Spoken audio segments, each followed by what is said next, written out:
إياك نعبد اهدنا الصراط المستقيم غير المغضوب ولا الضالين.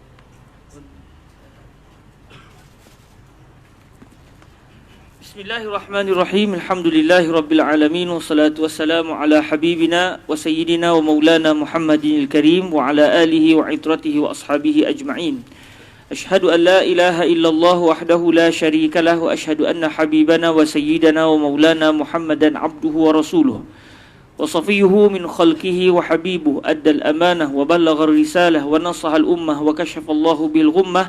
اللهم صل وسلم وزد وبارك على حبنا وسيدنا وتاج رؤوسنا ومن نشتاق إليه أبدا سرمدا الذي نتمنى أن ننظره كل وقت في اليوم والغدا سيدنا ومولانا محمد رسول الله صلى الله عليه وآله وسلم وصل اللهم عليه وعلى آل بيته وسائر أصحابه وسائر من تبعه إلى يوم الدين. أما بعد. Kita syukur pada Allah Azza wa Jalla direzekikan lagi untuk kita bertemu pada malam yang berbahagia ini untuk kita menyambung bacaan hadis Rasulullah sallallahu alaihi wasallam daripada kitab Al-Arba'un An-Nawawiyah. Semoga Allah memberkati majlis ini dan menjadikan majlis ini sebagai majlis yang akan diletakkan di dalam mizan hasanat kita semua dan menjadi sebab untuk kita memasukkan kegembiraan pada hati baginda Nabi alaihi salatu wasalam, kerana kita sangat meyakini bahawa dalam majlis yang disebut padanya Nabi, maka akan disampaikan kepada baginda Rasul bahawa fulan bin fulan telah berselawat kepada anda ya Rasulullah. Moga dalam majlis ini banyak kita berselawat kepada baginda Nabi alaihi salatu wasalam, lalu majlis ini diberkati oleh Allah Azza wa Jalla. Kita masuk pada hadis yang ke-12 daripada 42 hadis yang didatangkan oleh Sayyiduna Al-Imam An-Nawawi.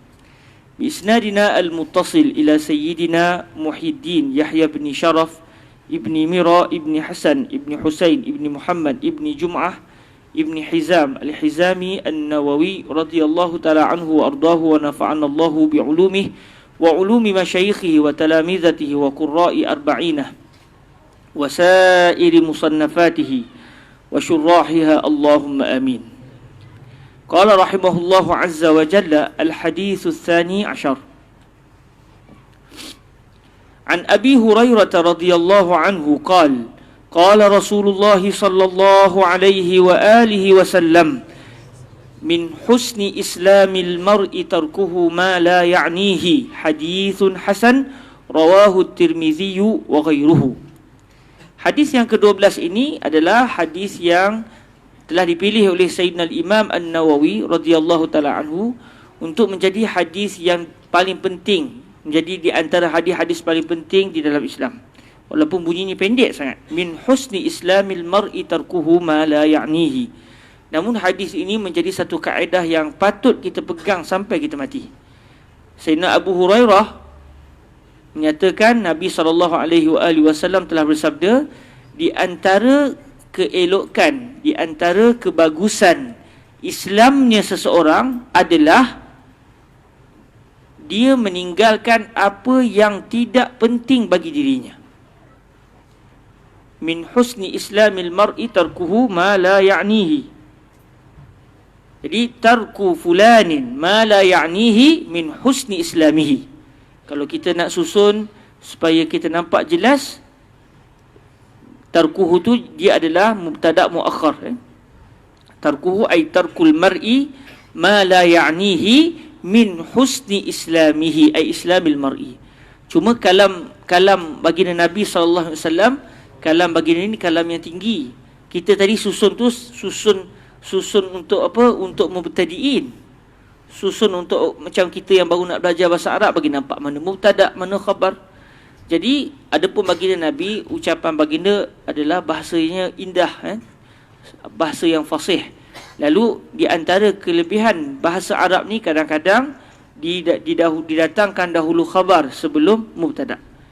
Jadi dalam ucapan ini Nabi menyatakan keindahan di antara bukti seseorang itu agama Islamnya indah, maknanya syariatnya, perwatakannya itu kena dengan syariat Islam, adalah apabila dia meninggalkan apa yang tidak penting bagi dirinya.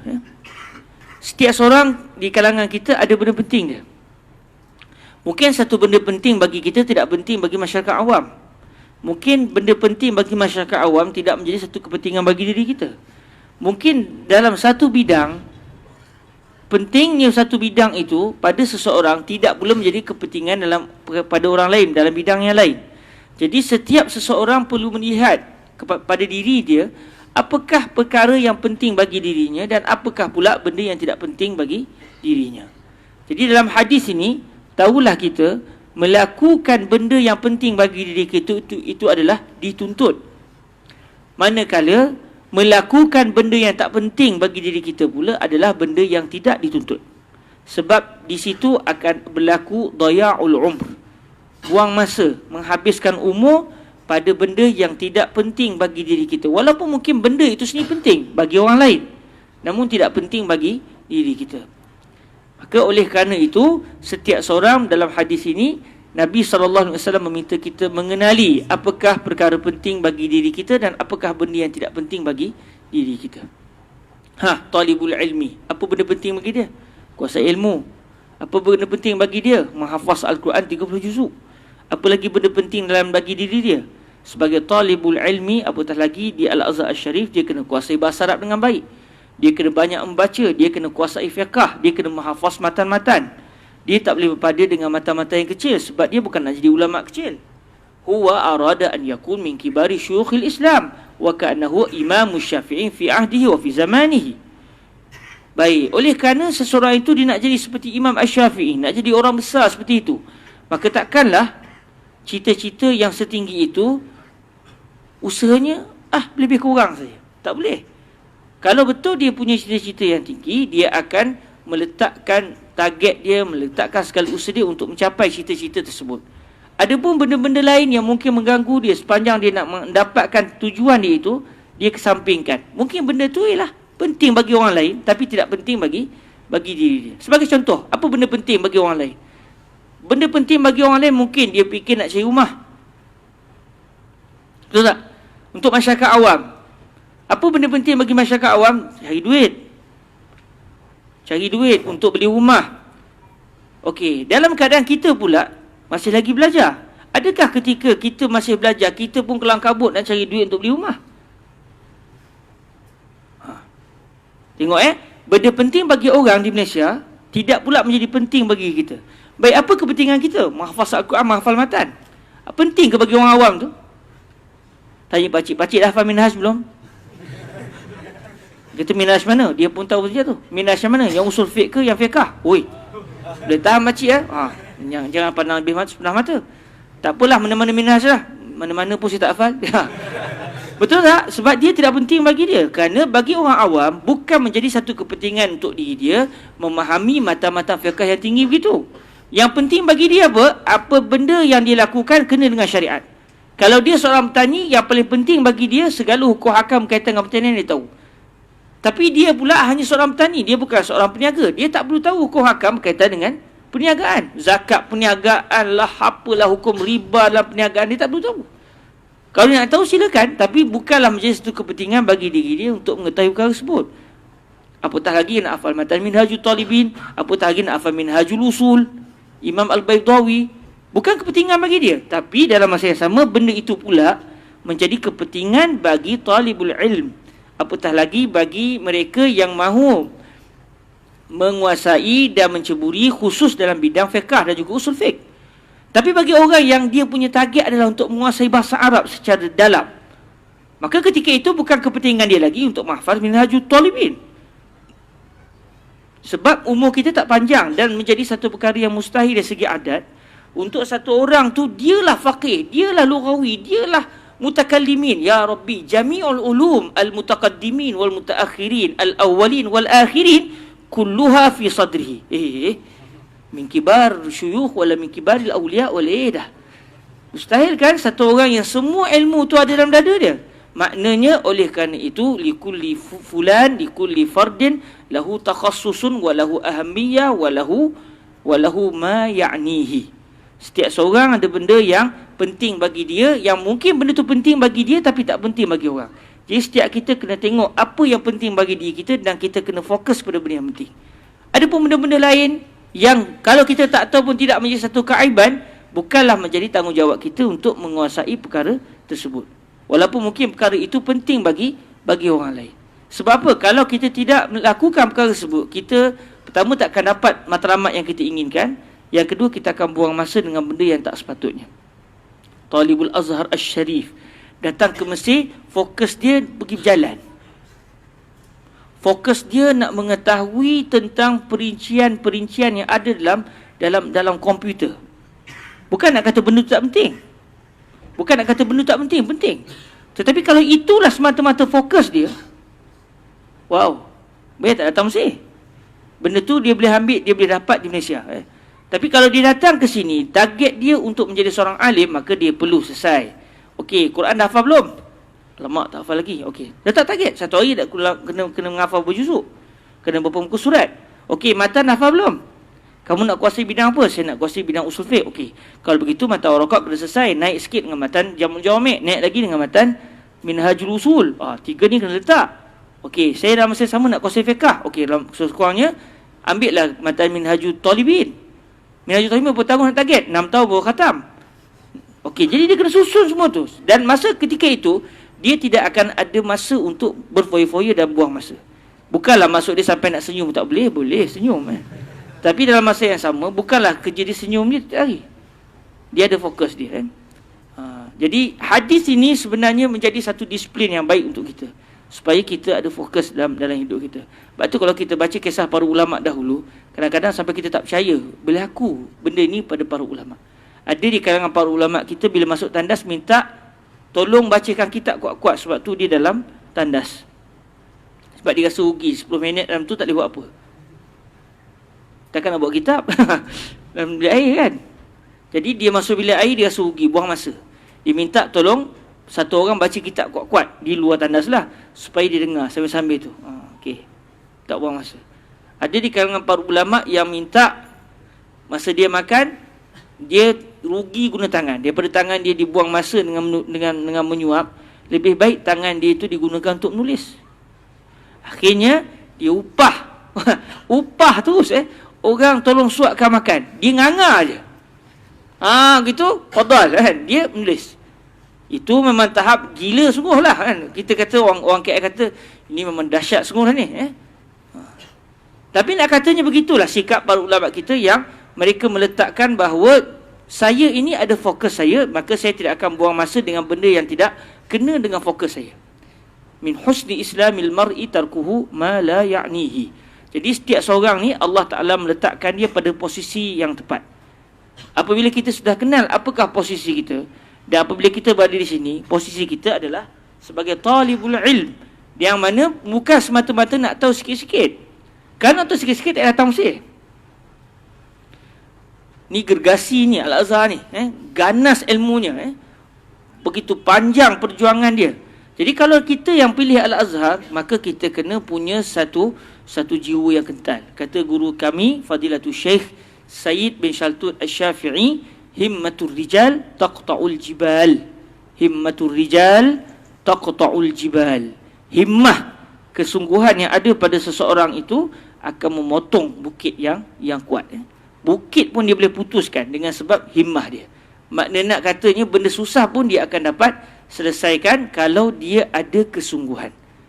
Dan di sinilah peranan hadis ini, min husni islamil mar'i tarkuhu ma la ya'ni. Tengok apa fokus kita. Kalau kita punya fokus itu begitu, tumpukan fokus kita. Ada pun benda-benda lain yang mungkin akan mengganggu kita, kesampingkan.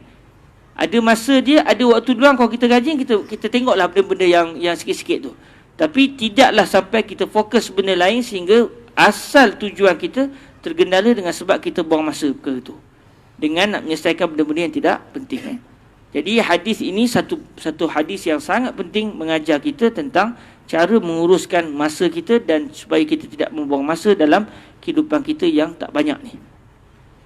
Hadis ini kuat statusnya hasan, diriwayatkan oleh Al-Imam At-Tirmizi dan juga orang selain daripada beliau.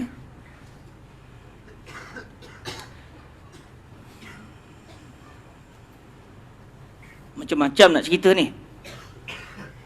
Ya Rabbi. Nantilah pelan-pelan macam-macam nak cerita Hadis ni sangat penting Cuma saya nak letakkan talibul ilmi dia kena fokus. Jangan kita buang masa dengan benda-benda yang tak sepatutnya. Kita datang mesin ni tak ada siapa nak jaga kita dah tahu.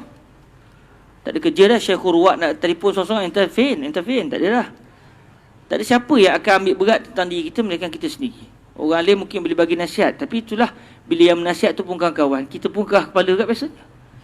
Jadi atas dasar itu setiap seorang dia kena jaga diri dia masing-masing dan dia kena letakkan fokus kenapa dia datang ke sini.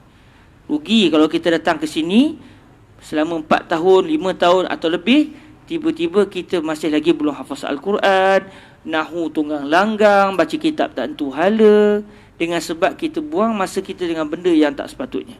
Kita pentingkan benda-benda lain, urusan umat lah, apalah, tapi kita tidak pula mementingkan fokus kita sendiri, menyebabkan kita kerugian waktu yang panjang tersebut. Moga-moga kita semua dapat susun waktu kita dengan baik. Baik, kita masuk pada hadis yang seterusnya.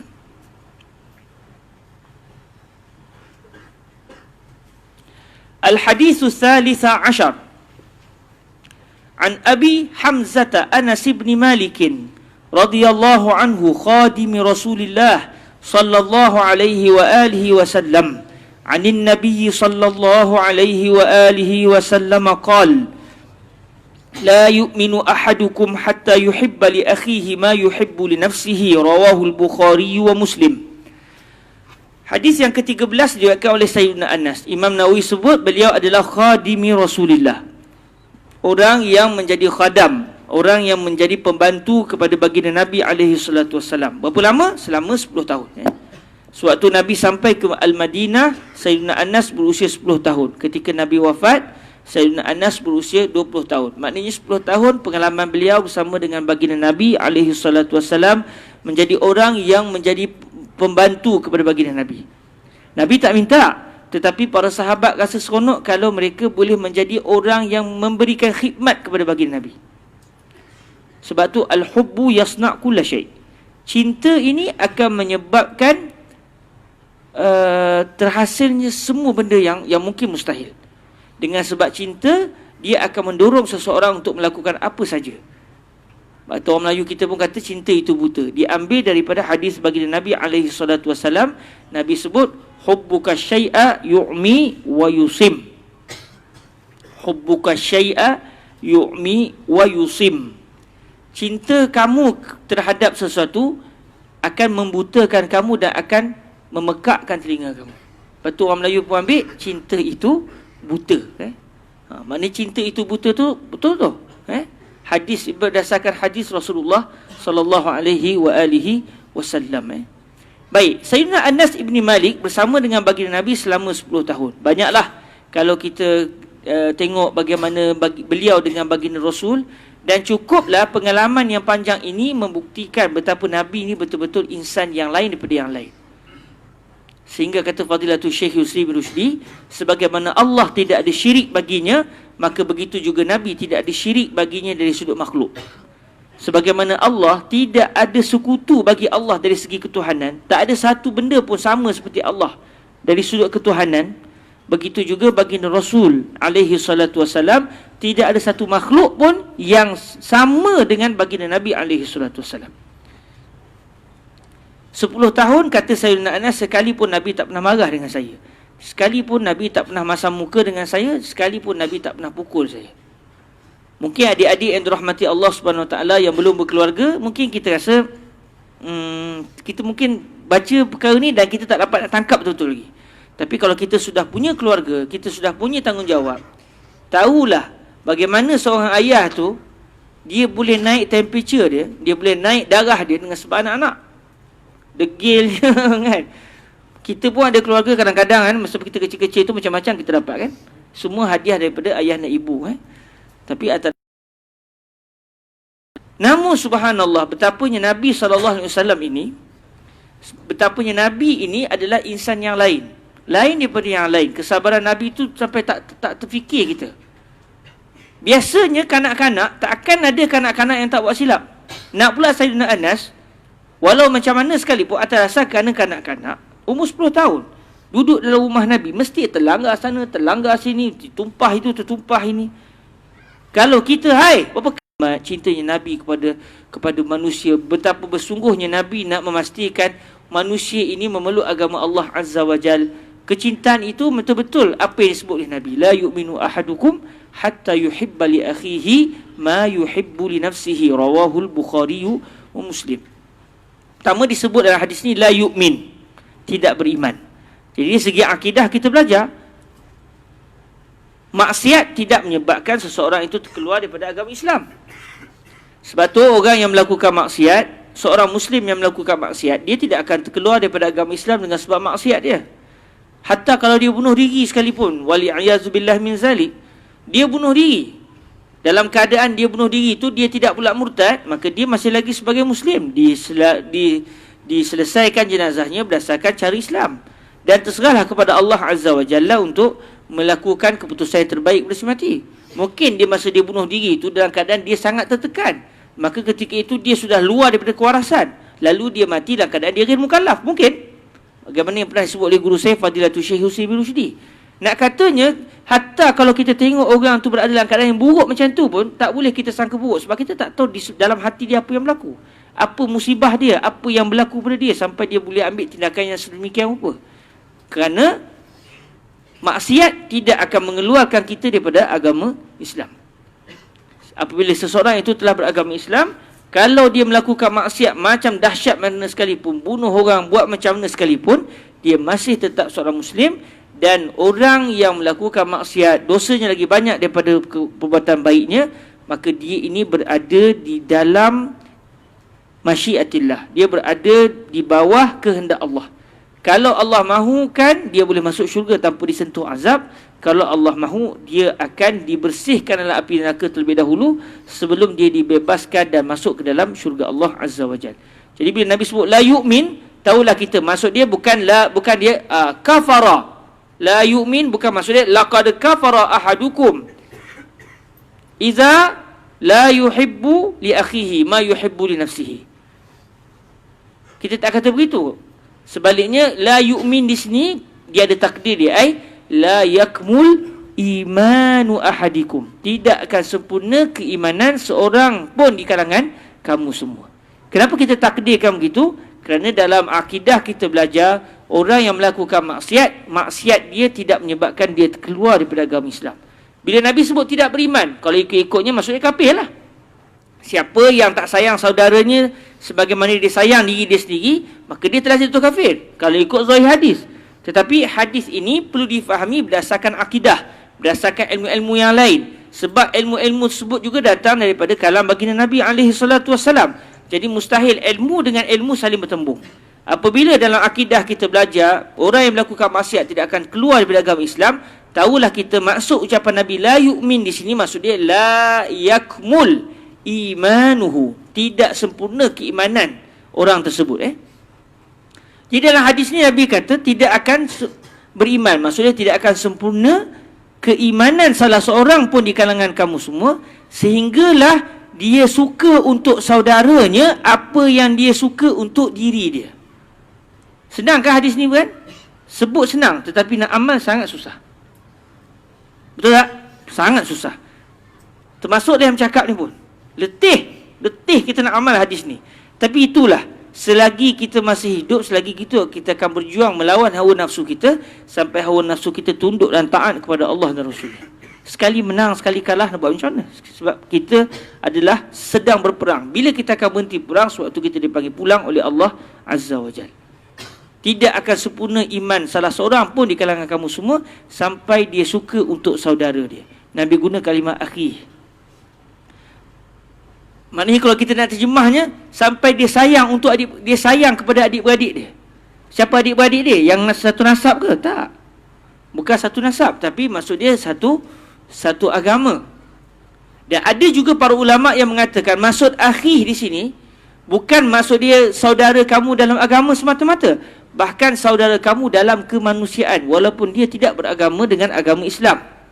Maknanya ada para ulama yang menguraikan hadis ni, maknanya kata mereka maksud Nabi tidak akan sempurna iman kamu sampai kamu sayang manusia walau dia tak beragama Islam sekalipun. sebagaimana kamu sayang terhadap diri kamu. Apa yang kamu suka terhadap diri kamu, kamu juga suka untuk benda itu berlaku kepada saudara kamu. Baik saudara dalam kekeluargaan, baik saudara dalam agama sendiri, iaitu agama Islam, ataupun saudara dari sudut kemanusiaan. Oh, hadis ni subhanallah.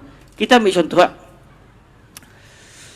Kalau kita buat silap dengan orang, apa yang kita suka berlaku pada diri kita lepas tu? Kita suka tak orang tu maki kita? Kita dah buat salah dah. Kita suka tak orang yang buat salah tu angkat tangan, ya Allah, hancurkanlah si fulan. Aku dizalimi, ya Allah. Doa orang zalim makbul. Ya Allah, hancurkan si fulan. Dia telah berlaku zalim kepada kamu. Suka ke tak kita? Kita ingin. Waliyazbillah min zalim.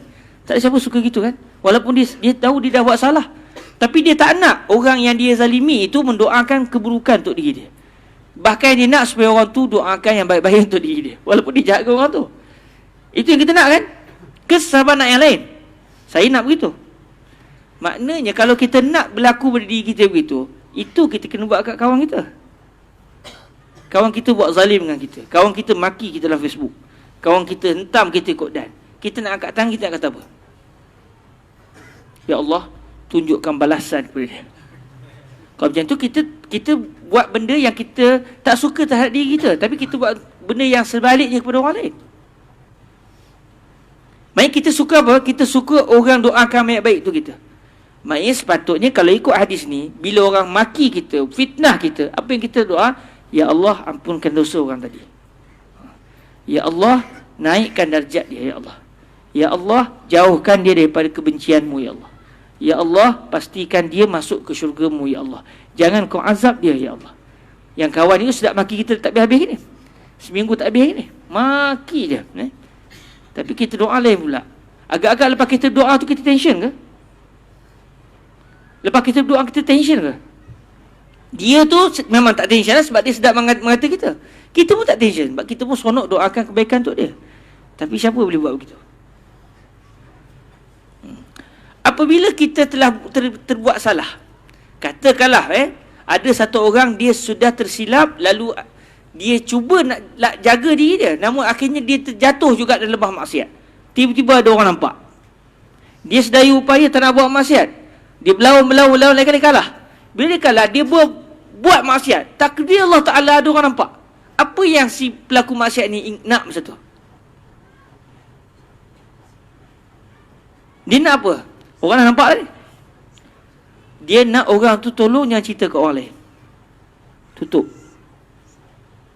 Betul tak? Kalau lah nak kata kita tak berhati, tak nak kita ni di sini bahkan dalam maksiat. Tapi mana-mana orang pun kalau jatuh dalam maksiat, kalau tiba-tiba orang terjumpa dan dapat tahu dia ni buat maksiat bagian-bagian, apa yang si pelaku maksiat tu inginkan? Dia nak kalau boleh jangan cerita dengan orang. Tutuplah aib saya. Maka sepatutnya itu juga yang kita kena buat kepada orang lain. Kita tengok ada orang buat maksiat, kita tutup aib dia. Tapi selalunya perkara ini boleh berlaku kalau kita dengan orang tu satu geng. Kalau tak satu geng, tak satu fikrah, tak satu kumpulan, lain. Ni peluang. Lain kan? Ni peluang. Inilah peluang. Selama ni dihentam kita terus nak jawab. Lah kali kita dapat satu peluang, satu peluru untuk kita londehkan dia betul-betul. Lain kan? Nabi kata la yu'minu ahadukum hatta yuhibba li.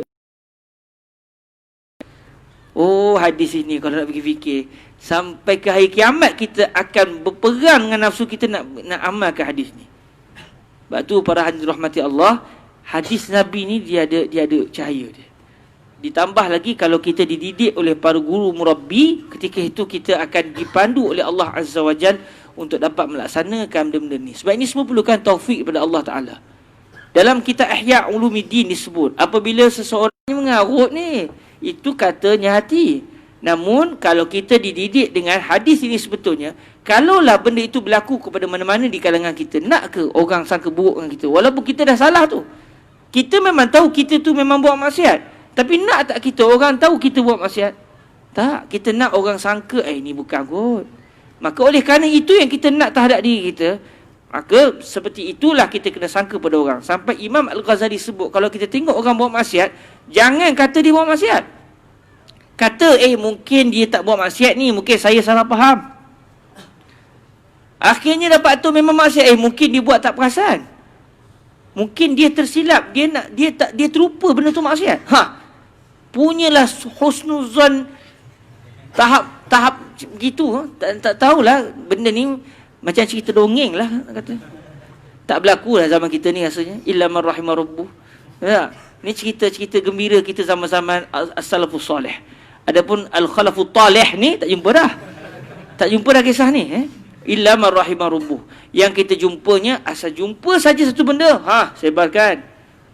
Hukum dia di media sebelum dia dihukum di atas mahkamah lagi. Sebelum dia diputuskan masalah mahkamah, kita hukum dia salah. Begini.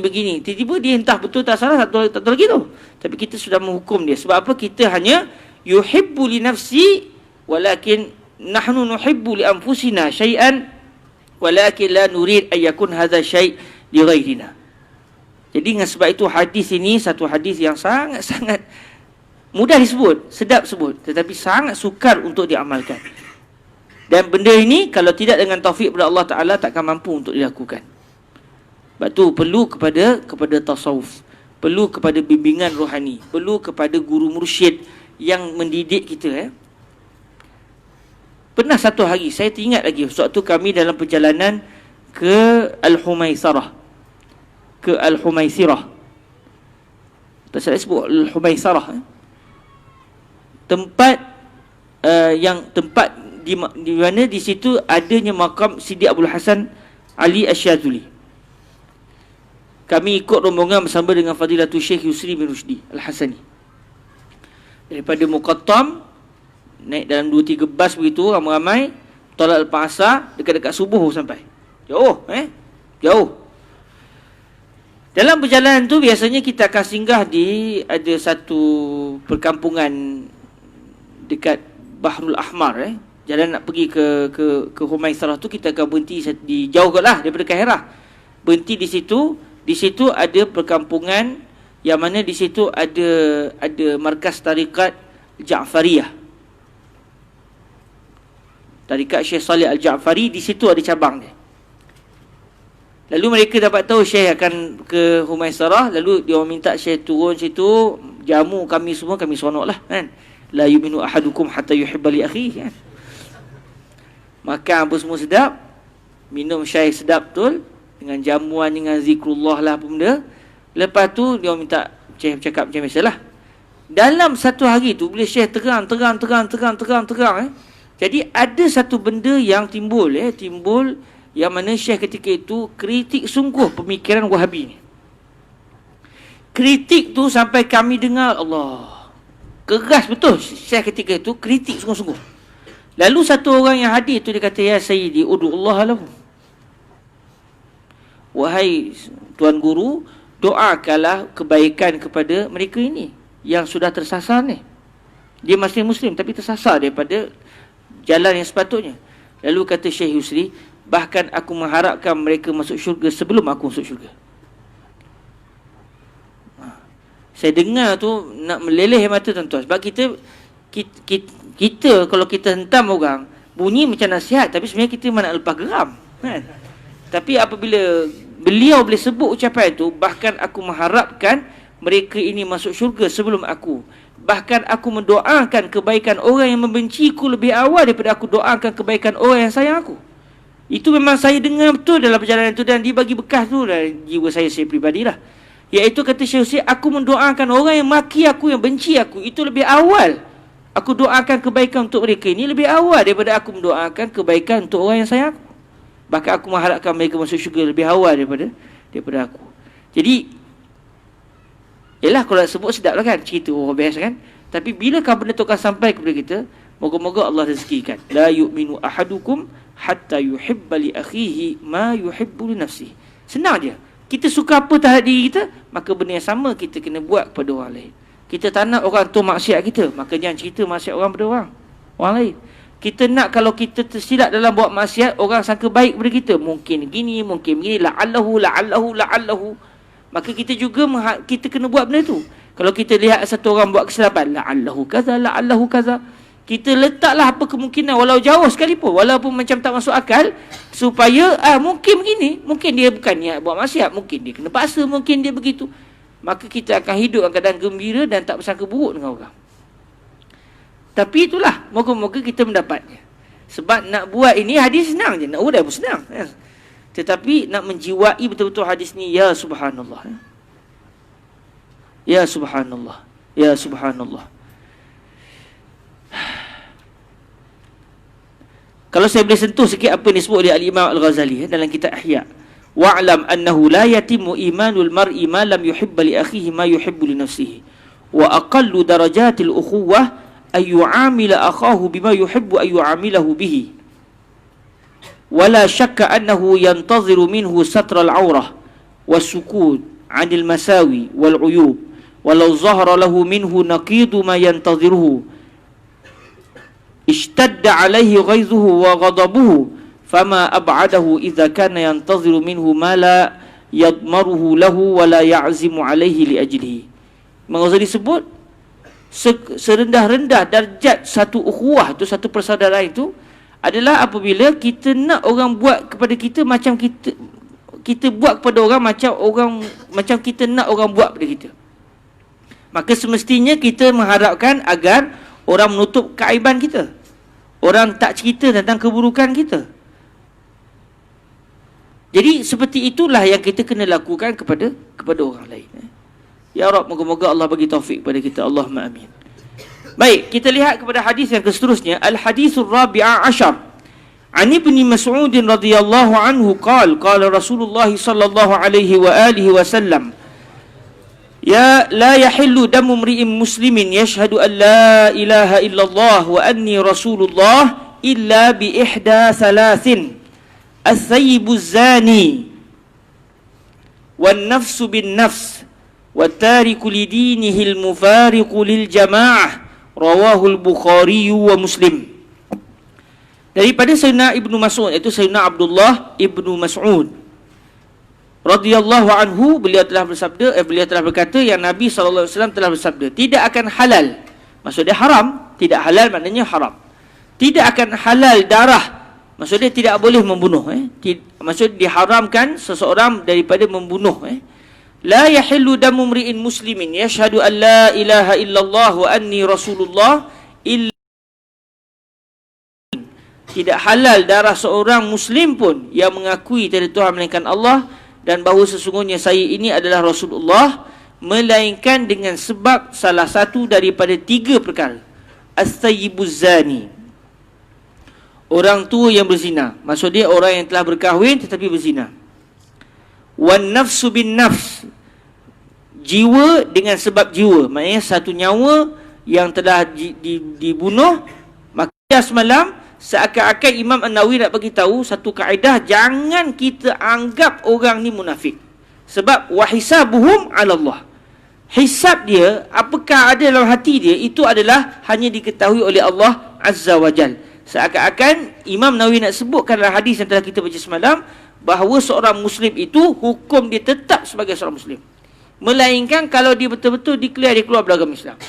Kalau dia tak sebut perkara tersebut, maka dia akan tetap dianggap oleh Muslim di sisi kita, walaupun mungkin hati dia sebenarnya dia membohong, dia masuk Islam tu pura-pura. Tapi bukan kerja kita untuk mengambil tahu apa yang ada di dalam lubuk hati dia.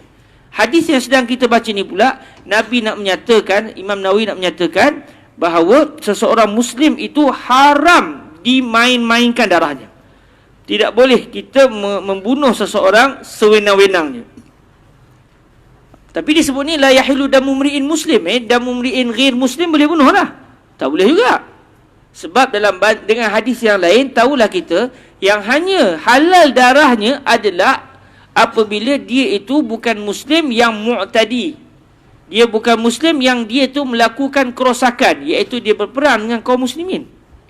Dipanggil Al-Harbi, Al-kafirul harbi, orang yang bukan beragama Islam, yang mereka ini melancarkan perang kepada kita. Maka atas dasar untuk kita menentang kezaliman yang mereka nak letakkan kepada kita, mereka nak merosakkan kita, nak membunuh kita, atas dasar untuk mempertahankan diri, baru kita boleh untuk pertahankan diri kita.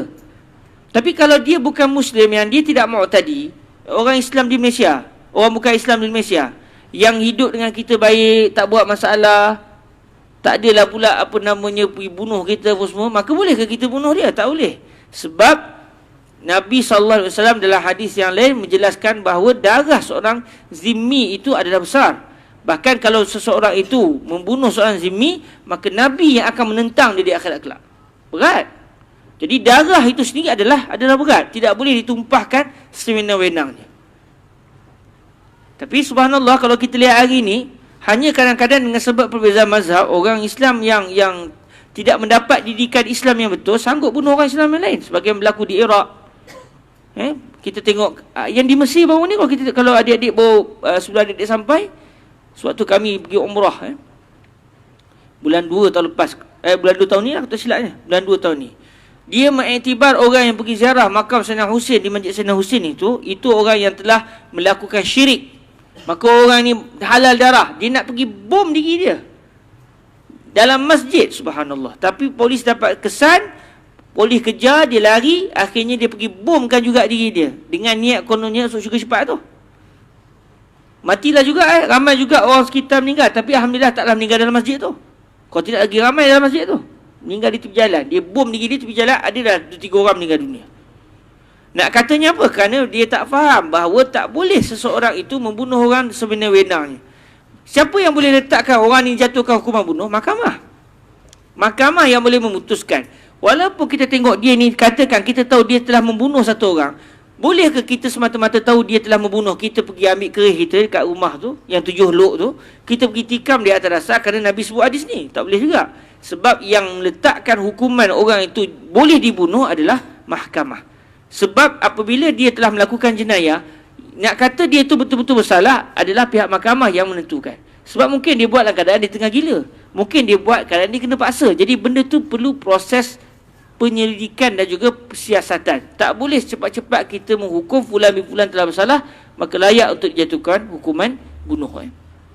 Dalam hadis ni disebut 3 benda yang boleh menyebabkan seseorang itu dijatuhkan hukuman bunuh, iaitu zina. Dalam masa yang sama, orang yang berzina itu telah muhsan, telah pun merasai perkahwinan. Ini disebut dalam kitab-kitab fiqh, kita boleh tengok dalam Kitabul Hudud, iaitu orang yang berzina dalam keadaan dia pernah berkahwin, walaupun isteri dah meninggal contoh, tapi dia pernah merasai perkahwinan yang sah, maka kalau dia berzina juga, apatah lagi kalau isteri dia masih ada, maka dia itu dijatuhkan hukuman direjam sampai mati. Pun begitu perlu kepada kaedah, perlu kepada siasatan. Betul ke dia buat tu dengan sengaja ke dia tersilap orang? Siapa saksinya? 4 orang yang tengok tu mana? 3 orang tak cukup. Jadi semua Islam ni adalah agama yang bukan nak menayi orang, tapi demi untuk mengelakkan kemudaratan dan nak memutuskan seorang itu bersalah juga ketat dalam syariat. Walaupun orang tu mungkin terlepas di dunia, tapi di akhirat tak terlepas juga. Jadi kita beriman dengan konsep hari kiamat itu, dengan konsep hari akhirat itu. Lepas tu nyawa dibalas nyawa. Itu pun ada juga diat. Nak kata agama Islam kita ni dalam keadaan ada hukuman pun masih ada dalam sifat rahmat. Kalaulah ahli keluarga nak terima diat dan bebaskan dia, maka itu juga dituntut dalam syariat, membebaskan satu nyawa, memberikan peluang dia untuk bertaubat. Tapi kena bayar diat lah. 100 ekor unta, kaya terus kawan tu. 100 ekor unta lebih kurang dalam, kalau setengah ulama kata, ataupun bersamaan juga dengan 1000 dinar. 1 dinar 700, 700 kali 1000 apa? Kaya terus. Hari ni meninggal, besok dia senyum. Tapi bukan nak suruh dia senyum tu, nak katanya betapa Islam ni tidak menyia-nyiakan nyawa. Hatta kata Fadilatul Syekh Yusri bin Rushdi, kalaulah kerajaan betul-betul dapat melaksanakan hukuman diat ni sebagai contoh, orang tak berani nak bawa kereta lebih kurang laju-laju di jalan. Sebab kalau dilanggar orang, mati orang, maka bila mati saja orang, walaupun dia langgar tu dalam keadaan tak sengaja, tetapi oleh kerana sudah ada nyawa yang mati, maka dia jadi bunuh tak sengaja. Bila bunuh tak sengaja, dia tak akan kena qisas, tak kena hukum bunuh, tetapi dia kena bayar diat. Berapa diat dia? Dapat betul-betul laksanakan syariat, pertama dalam diri kita sendiri, Yang kedua, kalau kita berjaya melaksanakan syariat dalam masyarakat, dalam kenegaraan, sebenarnya dia bagi kesan yang besar. Orang akan nampak indahnya Islam. Tapi kadang-kadang yang menjadi masalahnya adalah orang Islam itu sendiri yang memburukkan surah kepada al-Islam. Wattariku lidinihil mufariqu lil jamaah. Mazhab Imam Syafi'i kita fahami hadis ini dengan maksud orang yang murtad jatuh hukuman bunuh. Berbeza pendapat dalam isu murtad. Adakah orang murtad jatuh hukum bunuh ataupun tidak? Sebab zaman Nabi, kalau murtad saja daripada agama Islam, apa yang akan dibuat oleh si murtad tersebut? Dia akan lari tinggalkan Madinah, dia akan bergabung dengan orang Mekah untuk berperang dengan orang Islam di Madinah. Maka betul-betul maut tadi. Pertama dah masuk Islam, dah tentang Islam, keluar pada agama Islam, lepas tu gabung dengan musuh, lawan pula orang Islam. Memang layaklah dijatuhkan hukuman bunuh sebab dia telah memberikan kemudaratan yang besar kepada orang Islam. Namun kalau pada zaman hari ini, semua kena diraikan dan perlu diperhatikan secara halus. Baik, kita masuk pada hadis yang ke-15 laju, betul ya? Al-hadithul khamis ashar an Abi Hurairah radhiyallahu anhu an Rasulillah sallallahu alaihi wa alihi wasallam qala man kana yu'minu billahi wal yawmil akhir falyakul khairan aw liyasmut wa man kana yu'minu billahi wal yawmil akhir falyukrim jarahu wa man kana yu'minu billahi wal yawmil akhir falyukrim dhaifahu rawahu al-Bukhari wa Muslim. Hadis ini Sayyidina Abu Hurairah radhiyallahu anhu meriwayatkan bahawa Nabi bersabda, barang siapa yang telah beriman dengan Allah dan beriman dengan hari akhir. Kata para ulama, kenapa Nabi sebut dua rukun iman ni? Ini ke rukun iman? Dua ni je ke? Tak. Maksud dia termasuklah dengan baki rukun yang lain. Maksud dia man kana yu'minu billah malaikatihi wa kutubihi wa rusulihi wal yaumil akhir wa bil qadari khairihi wa syarrihi falyakul khairan aw liyasmut. Main di sini ada unsur al-iktifa. Disebut dua tapi dimaksudkan bukan dua, bahkan lebih. Yang kita dapat daripada hadis Sayyidina Jibril alaihi salam. Cuma kenapa Nabi khususkan dua ni saja? Walaupun yang dimaksudkan oleh Nabi bukan dua ni je. Termasuk disebut dua ini supaya kita akan lebih gentar. Lalu kita tidak berani untuk melakukan perbuatan yang dibenci oleh Allah. Dalam hadis ini Nabi sebut, orang yang beriman dengan Allah, dengan beriman dengan hari akhir, maksud beriman dengan rukun iman, hendaklah dia bercakap baik atau dia senyap. Kalau berasa mulut tu tak nak cakap baik, senyap. Kalau mulut tu memang kata orang KL, mulut tak ada insurans. Kalau dia berasa dia tak nak bercakap yang baik, dia senyap. Sebab bila dia senyap, dia tak buat dosa. Baik. Dari sudut individu begitu. Baik, kalau dia dah mula dengan orang, nak mula hubungan dengan orang pula, siapa orang yang paling dekat dengan dia selepas itu? Jiran. Maka Nabi kata siapa yang beriman dengan Allah dan hari akhir, hendaklah dia memuliakan jiran dia. Jiran sekeliling rumah dia. Kadang-kadang bukan nak kata apalah, dengan sebab kita berbeza pendapat, dengan sebab kita geram dengan seseorang, sekarang jiran pun tak bertegur lah. Kerana tak sama pendapat pun, kerana terkasih hati, tak bercakap dah. Tapi Nabi kata man kana yu'minu billahi wal yawmil akhir falyukrim jarahu. Muliakan jiranmu. Baik, kalau bertemu dengan jiran, jangan sampai masam. Hidup buat apa tension masam-masam dengan orang? Bagi salam dengan dia. Itu pun ada juga. Kerana ialah marah ke benda, bagi salam, tak jawab pula. Ya Rabbi ya Satir ya Rabb. Jangan kita hendaklah memulia jiran kita. Tengok orang tua-tua kita dulu, bila ada makan lebih bagi ke jiran, jiran pun balas balik. Itu semua menyebabkan hubungan jadi harmoni. Dan itulah akhlak Islam. Tak perlu kepada ibadat yang dahsyat-dahsyat kalau kita dengan orang tak baik. Wa man kana yu'minu billahi wal yawmil akhir falyukrim dhaifahu. Kalau dia beriman dengan Allah, beriman dengan hari akhir, hendaklah dia memuliakan tetamu dia. Cuma kata Fadilatul Syekh Yusri, memuliakan tetamu ni bukanlah kena mengebat-ngebat. Sifat pemurah berdasarkan apa yang ada.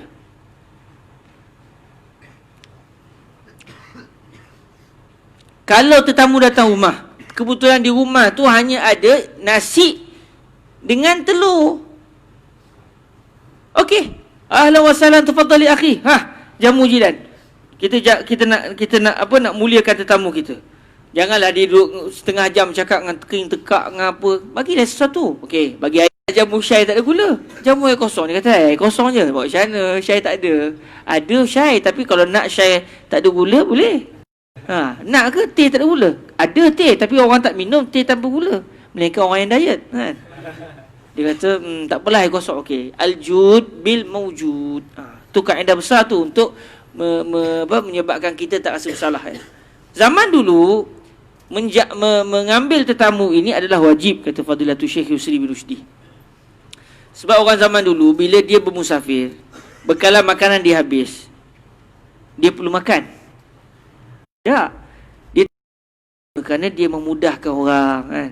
Jadi termasuk bid'ah yang tidak haram kan. Apabila zaman tu tak ada kedai makan, bila masuk dalam kampung, jadi dia nak makan.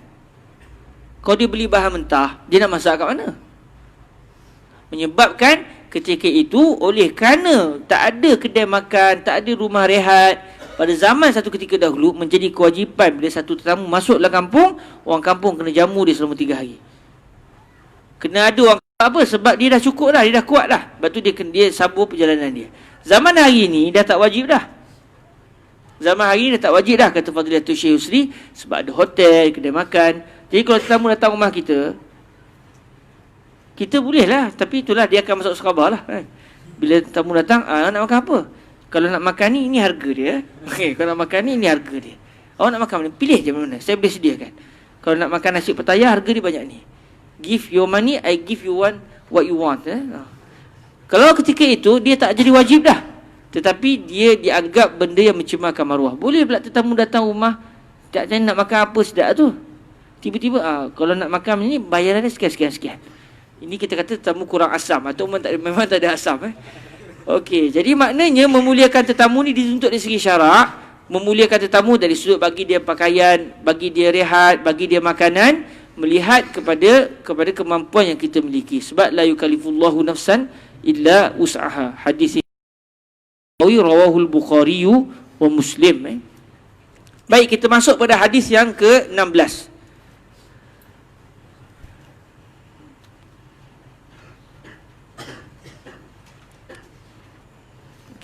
Cuma kebetulan kita boleh sebut tentang tetamu ni. Sebagian ulama kita sebut apa tahu? Talibul ilmi la yazuru wa la yuzar. Talibul ilmi la yazuru wa la yuzaru. Malam kelas. Lepas tu balik rehat. Orang tak sempat lagi ziarah. Bolehlah seminggu sekali, sebulan sekali. Okeylah kan? Boring-boring. Tapi tiap-tiap sunnah pada orang lain ketika tu. Sebab min husni islamil mar'i tarkuhu ma la ya'ni. Kalau saya kerja berziarah orang je, bila saya nak baca Quran? Bila saya nak ulang Quran? Bila saya nak ngapal matan? Bila lagi kelas tu? Ada kelas Ustaz, ada program ziarah ni. Tapi untuk masyarakat awam, okey. Dekatkan orang. Sebab tu hadis yang kita belajar tadi sangat penting. Min husni islamil mar'i tarkuhu ma la ya'nihi. Baik, kita masuk pada hadis yang ke-16. Abu Hurairah cerita, ada seorang lelaki bertemu dengan Nabi. Lalu lelaki dia kata, ya Rasulullah, bagilah saya nasihat, bagilah saya wasiat, bagi saya nasihat. Nabi kata, jangan marah, la taghdab. Lalu dia kata, okey, terima kasih ya Rasulullah. Nasihat yang seterusnya, Nabi kata, jangan marah. Terima kasih. Jawab seterusnya ya Rasulullah, jangan marah. Baik, dalam hadis ini Nabi betul-betul tekankan suruh kat sahabat dosa.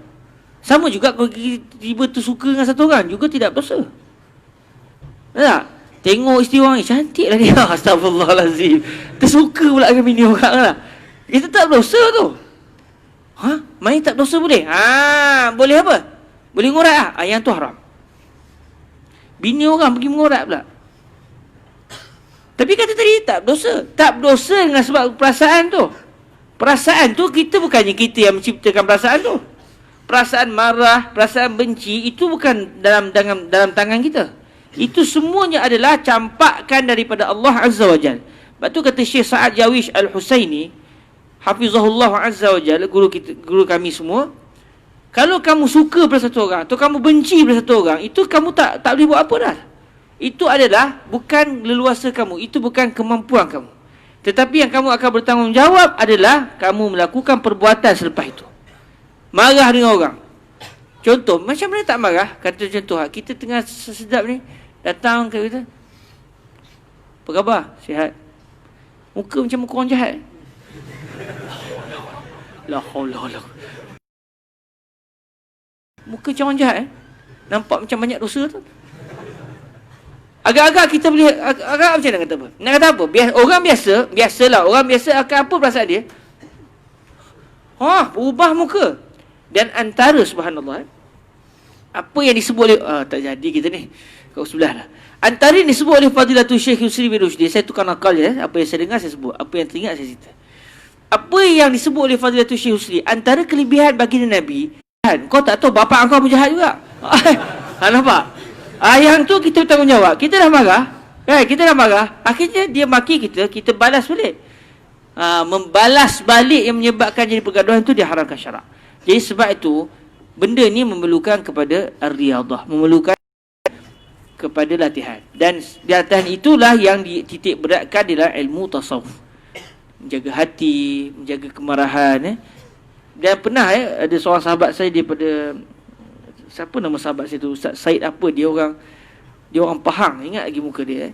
Dia cerita, tapi dia sebut nama syekh tu, saya terlupa nama syekh tu. Tapi cerita ni betul bagi kesan pada saya. Dia kata ada seorang syekh, ada seorang Habib di Yaman ni. Cuma dia sebutlah nama Habib tu, saya terlupa nama Habib tu siapa. Dia bantai muka si Habib ni. Kalau kita gamak macam ni, sakit kamu nak tahu tak cara sakit dia? Kita balas kata terajam mungkin. Tapi subhanallah, Habib ni kata apa kepada orang tadi? Sakit ya? Sabar Sabar, sakit rupanya. Sabar. Nak kata apa? Di sinilah kita dapat lihat bahawa betul-betul Al-Habib ni tadi telah berjaya mempraktikkan apa yang Nabi sebut Nabi, la taghdab, jangan marah. Kita sebut dalam keadaan biasa, seronok, gembira, tapi kau kena berkita, dan kita semua merasainya. Betapa sukanya untuk kita mengekang kemarahan kita. Betullah hadis yang lain Nabi sebut laisa syadidu bisura'ah. Bukan orang yang kuat tu dengan kita dapat menggalahkan orang secara bergusti. Bukanlah pendekar itu orang yang mengalahkan orang dalam pergustian, dalam pertandingan perlawanan. Wa innamas syadid allazi yamlik. Orang yang kuat tu adalah orang yang dapat pegang nafsu dia ketika dia sedang marah. Al-hadis as-sabi'a ashar, hadis yang ke-17. An Abi Ya'la Shaddad ibn Aus radhiyallahu anhu an Rasulillah sallallahu alaihi wasallam qala, ada benda yang tak wajib ni, tapi maksudnya telah menyuruh ataupun telah meminta, telah menentukan, telah menyuruh. Tapi suruhan, ada suruhan wajib, ada suruhan tidak wajib. Suruhan wajib dengan suruhan sunat. Cuma katabah di sini kalau ikutnya menulislah. Tapi katabah ni maksudnya biasanya kita akan terjemah faradah. Cuma faradah pula tak kena dengan semua keadaan, sebab ada keadaan dia hanya sunat. Jadi maknanya Allah telah menyuruh, maka perelokkan cara kamu bunuh tu. Kalaulah dalam peperangan itu cukup dengan kita matikan dia. Jangan kita menyeksa dia. Sebab tak boleh kita ta'azib sesama hamba Allah. Tak ada istilah ta'azib, tak ada istilah kita mengazab. Hatta kalau contoh kita ada anak-anak murid, kita ada isteri, ada anak-anak, untuk kita mendidik mereka sekalipun tidak boleh mendidik dengan ta'azib. Bantai anak sampai lebam, kita ni saya nak didik, tu kan didik tu nanya orang. Anak dia orang juga. Seorang guru tak boleh dia tampar anak murid dia. Dia kata ni didikan. Ini tidak diiktibar sebagai didikan dari segi syarak, sebab berlaku ta'zib. Sedangkan Allah dalam hadis ni Nabi menyatakan innallaha katabal ihsan ala kulli syai', atas semua benda. Tak ada benda pun yang tidak berlaku ihsan padanya. Kalau kamu bunuh, maka perelokkan cara kamu membunuh. Wa iza zabahtum, kalau kamu nak menyembelih binatang korban, fa ahsinu zibhah, binatang korban atau binatang yang kamu nak makan, maka perelokkan cara sembelihan. Lalu Nabi pun sebut wal yuhidda ahadukum syafratahu, hendaklah setiap seorang di kalangan kamu itu menajamkan pisaunya. Wal yurih zabihatahu, dan hendaklah dia merehatkan binatang sembelihan dia. Sebab tu kalau kita buka kitab, di antara adab sewaktu kita nak menyembelih binatang, hendaklah kita basahkan tengkuk binatang tu. supaya dia sewaktu disembelih tu dia kurang sakitnya. Kemudian hendaklah kita sembelih dengan segera, dengan cepat. Bukanlah nak memutus itu dekat setengah jam dengan lemah gemalai itu. Ini bukan silap pulut ni. Sembelih betul-betul cepat supaya dia rehat. Dia sebab kalau kita buat bunuh kepada dia. Baik, bunuh dia macam mana? Kita ni dia dah banyak buat masalah ni. Okey, boleh tak hari pertama gunting telinga dulu. Hari kedua gunting jari pula. Hari ketiga gunting apa lagi yang boleh kita gunting? Mulut dia. Hari keempat toreh sikit. Boleh? Haram. Ni jenayah ni. Dia penjenayah besar. Walau dia penjenayah besar, dia tetap hamba Allah. Apa hak kamu nak mentakzib manusia? Kalau nak dijatuhkan hukuman bunuh dan syariat, haitsu ma kunt wa atbi'is sayyi'atal hasanata tamhuha wa khaliqin nasa bi khuluqin hasan. Rawahu Tirmizi wa qala haditsun hasan wa fi ba'd an-nusakh hasanun sahih. Hadis yang diriwayatkan oleh dua orang sahabat, iaitu Sayyidina Abu Dzar dan juga Sayyidina Muaz ibni Jabal radhiyallahu anhuma. Dua orang sahabat ini menyatakan bahawa Nabi bersabda, ittaqillaha, takut kerana menghormati. Beza dengan dengan singa, kita tak panggil bertakwa kepada singa, tak? Tapi kerana kita takut kepada singa bukan kerana kita hormat dia. Kita takut kerana bengis si singa tu. Adapun Allah tak, kita takut dalam keadaan di sana ada unsur azamah, ada unsur kita memuliakan Allah dan hak. Jadi as-sayyi'ah di sini maksudnya as-saghair. Apabila kita terjatuh dalam benda-benda maksiat kecil ini, cepat-cepat kita hendaklah mengikutnya, melakukan perbuatan baik selepasnya, supaya perbuatan baik itu melenyapkan terus dosa kecil yang kita lakukan sebelum itu. Wa khaliqin nasa bi khuluqin hasan. Rawahu Tirmizi wa qala haditsun hasan wa fi. Dengan sebab kita mempamerkan akhlak baginda Nabi itu, lalu orang nampak, ya ini rupanya Islam. Kan ramai orang tengok bila orang bukan Islam, tengok macam mana anak dia masuk Islam, anak dia cium tangan dia, kata, "Oi, ini benda yang tak pernah berlaku dalam agama kita." Di situ itu akhlak yang baik. Akhirnya tertarik orang kepada Islam dengan sebab akhlak yang ditunjulkan. Sebab tu setiap kita kena berusaha berakhlak baik. Apatah lagi kita bukan sekadar manusia biasa. Kita bukan sekadar Muslim biasa, kita Muslim yang mempelajari agama pula. Lagi teruk kalau yang belajar agama tiba-tiba berakhlak dengan akhlak yang tidak baik. Kasar, mulutnya tu bukan dengan zikrullah tapi syataim je, semuanya maki je. Itu bukan akhlak yang baik. Sebab itu bukan daripada akhlak baginda Nabi alaihi salam. Allahumma salli afdala salatin ala as'adi makhluqatika sayyidina